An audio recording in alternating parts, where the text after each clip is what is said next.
का है। ये तमाम तब का रहा नुमाया अंजाम दिया जाता रहा तो साहब रबीउल अव्वल इसीलिए दोहराया जाता है। ये बच्चों का त्योहार नहीं है कि चंद बच्चे मोहल्लों में झंडा लेकर या नबी सलाम अलैका कर दिए बस रबीउल अव्वल अदा हो गया और हम अपने बिजनेस में लगे रहे, हम अपने कारोबार से जुड़े रहे, हमें फुर्सत न मिली क्योंकि हम गलती से कहीं जो है किसी ने मोहल्ले में कह दिया कि आप तो बिल्कुल सेठ लागत हो, बस वही दिन से हम गुब्बारा हो गए, हम जोक सुनने तैयार नहीं है। तो गलती से किसी ने सेठ कह दिया, किसी ने मालदार कह दिया, तो अब वो सेठ साहब जुलूस में नहीं जाएंगे, अब सेठ साहब मिलाद में नहीं जाएंगे, अब सेठ साहब मस्जिद के सफों में नहीं पहुंचेंगे क्योंकि वहाँ गरीब लोग नमाज पढ़ते हैं। तो ऐसे आदमी ने अपनी अलग पहचान बनाने की कोशिश की। हमने कहा दीन से हटकर जितनी पहचाने बनाओगे सब में मुंह की खाओगे, जलील हो जाओगे, कभी बच नहीं सकते हो। अगर पहचान बनानी है तो कहीं कोई ना भी पहचानता हो दीन में आकर काम करो, ऐसे लोग पहचानेंगे कि दुनिया की पहचान तेरी जवानी भरने तक है, दीन की पहचान लहर में उतरने के बाद भी सुबह कयामत तक है। नारे तकबीर, नारे तकबीर, नारे रिसालत, नारे रिसालत, जश्न ईद मिलादुन नबी, सरकार की आमद, सरकार की आमद, दिलदार की आमद, दिलदार की आमद। पहचानता था दीन में हिंदरी ले ली, कयामत तक उम्र का खुतबा पढ़ा जाएगा। तो लेबल पर इस्लाम देता है, लेबल तो मजहब अता करता है।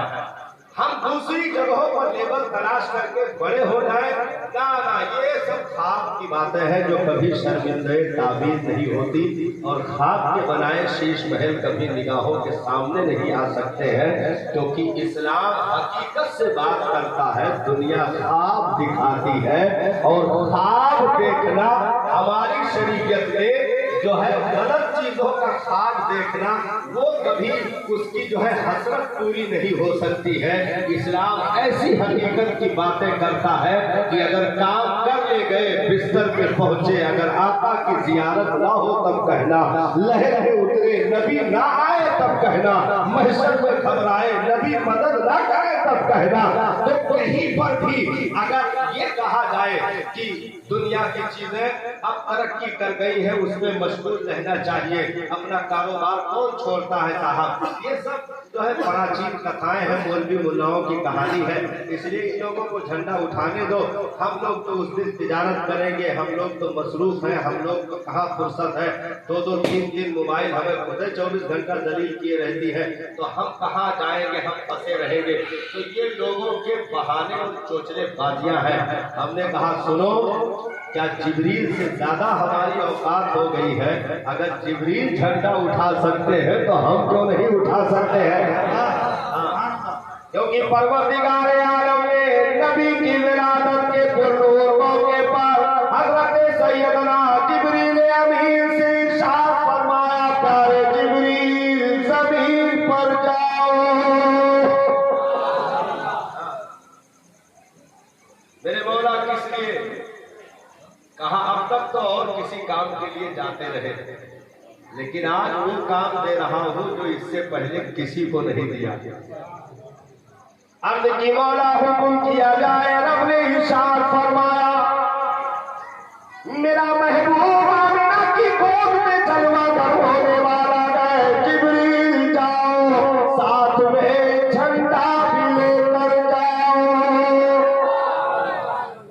हजरत जिब्रील उस रात झंडा लेकर उतरते हैं और एक झंडा काबे की छत पर नस्ब किया जाता है, एक झंडा बैतुल मक़दिस पर नस्ब किया जाता है, एक झंडा मशरिक में, एक झंडा मगरिब में नस्ब कर दिए जिब्रील, मौला नस्ब कर दिया। अब हुक्म क्या है? इरशाद फरमाया, झंडा लगा दिए ऐ जिब्रील, मशरिक से लेकर मगरिब तक, शिमाल से लेकर जुनूब तक, अब कायनात के चप्पे चप्पे, कोने कोने, गोशे गोशे में चल करके ऐलान कर दो, दुनिया में मेरा महबूब आ गया। या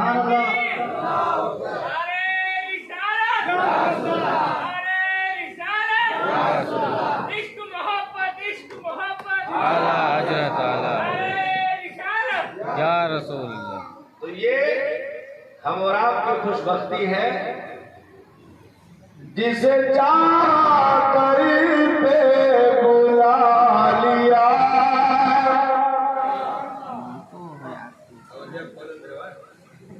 जिसे चाह अपना बना लिया।